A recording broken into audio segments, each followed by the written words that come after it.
9 जंगजुओं पर मुश्तमिल एक ग्रुप जिसका सिंबल एक घोड़े पर 2 घुड़सवार इनकी गुर्बत को जाहिर करता आगे जाकर फ्रांस के बादशाह को अपना मकरूज बना गए। लेकिन कैसे? अस्सलामुअलैकुम दोस्तों, एनएडी फैक्ट्स में खुश आमदीद। दोस्तों, ये समझने के लिए आपको ये जानना ज़रूरी है कि ये लोग कौन थे और इनका ग्रुप कब और क्यों वजूद में आया। सन 1099 में यूरोपियन क्रिश्चियंस ने मुस्लिम फातमीद हुक्मरानों को शिकस्त देकर फर्स्ट क्रूसेड यानी पहली सलीबी जंग जीत ली, जिसके बाद मस्जिद अक्सा, अल-कुद्स और यरूशलेम यूरोपीय क्रिश्चियंस के कब्जे में आ गया। इन सलीबियों ने यरूशलेम के नीचे मौजूद गारों में डेरा डाल लिया। अब चूंकि आप जानते हैं कि बैतुल मुक़द्दस ना सिर्फ यहूदियों और मुसलमानों के लिए बल्कि ईसाइयों के लिए भी इंतहाई अहमियत की हामिल जगह है।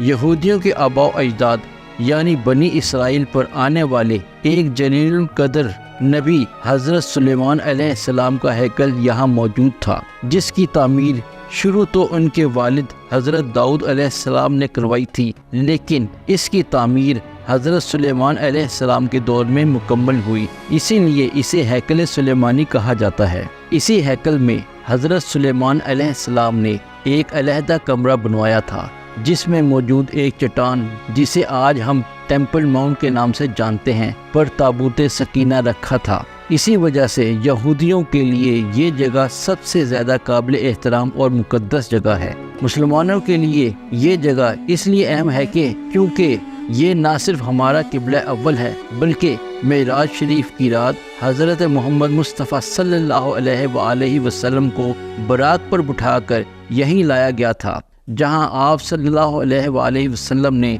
तमाम अंबिया कराम की इमामत की और फिर यहीं से आप सल्लल्लाहु अलैहि वसल्लम का आसमानों की तरफ सफ़र शुरू हुआ। अल-कुद्स ईसाइयों के लिए भी बेहद अहम है। कहा जाता है कि बीबी मरियम की वालदा ने आपको बैतुल मुक़द्दस की खिदमत के लिए वक्फ कर दिया था। इसी जगह आपको हज़रत ईसा की पैदाइश की खबर मिली। ईसाइयों के नज़दीक इसी इलाका में हज़रत ईसा को सूली पर चढ़ाया गया था और यहीं पर मौजूद कब्तल सखरा पर यानी डोम ऑफ द रॉक पर आप अलैहिस्सलाम का क़यामत से पहले आसमान से नज़ूल होगा। नाज़रीन, जब पहली सलीबी जंग के बाद सलीबियों ने यहाँ डेरा डाल लिया तो यूरोप से कई ईसाई ज़ायरीन ने यहाँ आना शुरू कर दिया। 1119 में चर्च ने इन ज़ायरीन की हिफाजत के लिए 9 जंगजुओं पर मुश्तमिल एक इंतहाई ताकतवर फोर्स बनाई। इस वक्त यरूशलेम के बादशाह बेल्डविन II ने इस फोर्स को टेम्पल माउंट पर हेडक्वार्टर बना दिया, जिस वजह से ये फोर्स नाइट टेम्पलर्स कहलाए। वक्त के साथ साथ इस फोर्स में कई और लोग शामिल होते गए। इस फोर्स में शमूलियत की शर्त होती थी कि वो सलीब के सामने हल्फ ले कि ज़िंदगी की आसाइशों से दूर रहेगा, हमेशा गरीब रहेगा और सिर्फ चर्च की खिदमत करेगा। लेकिन गरीबों पर मुश्तमिल चंदे पर पलने वाली ये फोर्स ज़्यादा अरसा गरीब ना रही, बल्कि अपने दावों के बरक्स इनके पास बेबहा दौलत आने लगी। इतनी दौलत के इन लोगों ने इस वक्त फ्रांस के बादशाह किंग फिलिप्स IV को भी अपना मकरूज बना दिया। आने वाले वक्त में ये स्टेट विद इन स्टेट बन चुके थे, जहां आम लोग नाइट टेम्पलर्स की बढ़ती हुई अयाशियों और दौलत को देखते हुए इनसे बददिल हो रहे थे।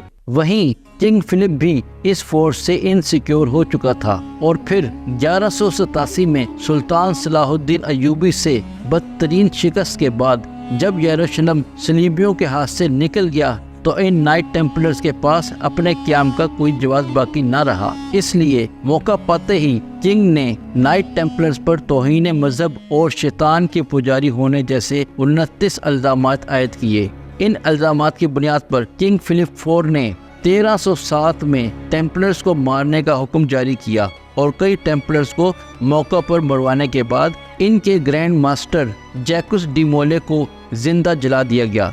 लेकिन आखिर इन नाइट टेम्पलर्स के पास इतनी दौलत कहां से आ रही थी, आइए जानते हैं। जैसे कि आपको बताया गया कि इन टेम्पलर्स का हेडक्वार्टर टेम्पल माउंट पर मौजूद था और यहाँ पहले हैकल सुलेमानी मौजूद था, जिसमें बनी इसराइल के इंतहाई दौलतमंद बादशाह اور نبی حضرت سلیمان علیہ السلام کے زیر استعمال بہت دولت اور خزانہ موجود تھا۔ باوثوق ذرائع کے مطابق نائٹ ٹیمپلرز نے یہاں کھدائی کر کے زیر زمین سرنگیں بنا رکھی تھی اور کہا جاتا ہے کہ انہوں نے ان سرنگوں کے ذریعے خزانہ حاصل کر لیا تھا، جس کی وجہ سے یہ بے حد دولت مند اور طاقتور ہو چکے تھے۔ لیکن اس خزانے میں آخر کیا تھا؟ کیا صرف پیسہ، ہیرے اور جواہرات تھے یا کچھ اور بھی؟ ٹیمپلرز کے مطابق ان کے پاس ہولی گریل یعنی وہ پیالہ جو حضرت عیسیٰ علیہ السلام نے استعمال کیا تھا وہ موجود ہے۔ کچھ ریسرچرز کے مطابق وہ جادو کی کتابیں جو حضرت سلیمان علیہ السلام کے دور میں شیاطین جنات نے لکھی تھی، ان کو حضرت سلیمان علیہ السلام نے اپنی کرسی کے نیچے دفن کر دیا تھا۔